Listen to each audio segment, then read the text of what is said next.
Let us begin with another historiographer, Karl Marx, born in 1818 and died in 1883. Let us read the paragraph. In the latter half of the 19th century, a new school of thought arose, keeping in view the new thesis formulated by Karl Marx. According to Karl Marx, history was not about abstract ideas, it was about living people.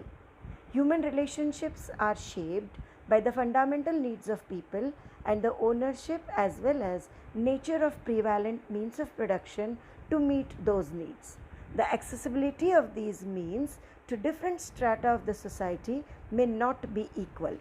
This inequality causes a division of the society into classes, leading to class struggle. According to Marx, human history is the history of class struggle as the class that owns the means of production economically exploits the rest of the classes. Thus, Capital, a treatise written by him, is the most referred book all over the world. Let us see, children, about Karl Marx. Karl Marx was another German historiographer. His philosophy of communism was adopted for the first time by Russia in 1919 after the revolution in Russia ended. Let us see what was his thesis now. Now see, children, Karl Marx said that history is not about abstract ideas. That is, it is not about divine things, it is not about abstract ideas. It was about living people, the second characteristics of modern historiography, and that is why his historiography is modern historiography, because again the questions related to Karl Marx theory are anthropocentric. They are related to the deeds of human beings. Now let us see what is this theory in detail. Now, according to him, human relationships are shaped by the fundamental needs of the people, as well as and the ownership as well as nature of prevalent means of production to meet those needs. Let me make this clear by using one example.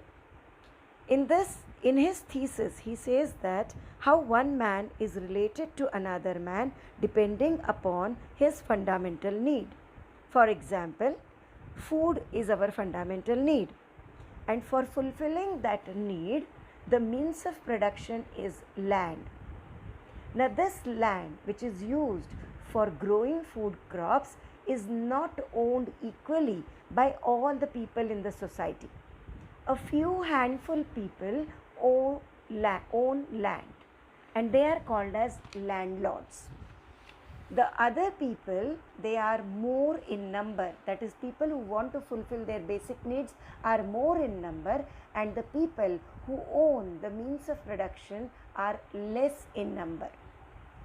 Now, these people who are less in number start exploiting the people who are large in number, and this exploitation finally leads to class conflict.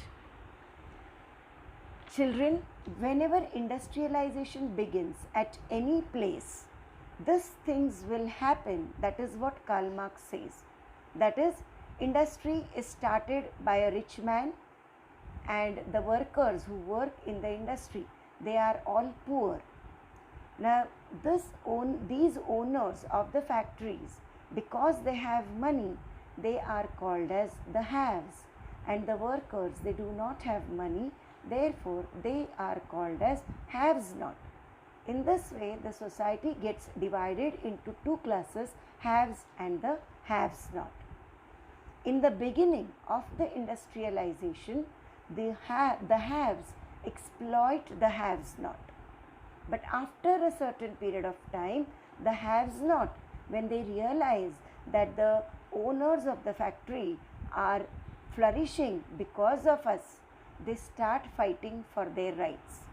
And this conflict, class conflict, finally ends with the winning of the haves not.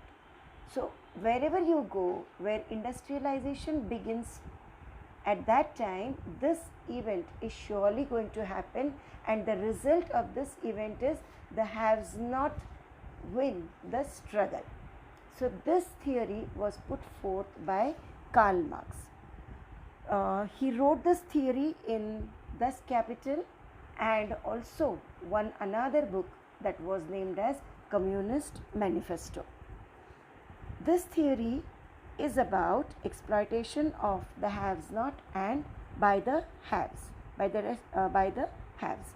So this is the most referred theory all over the world because you find industrial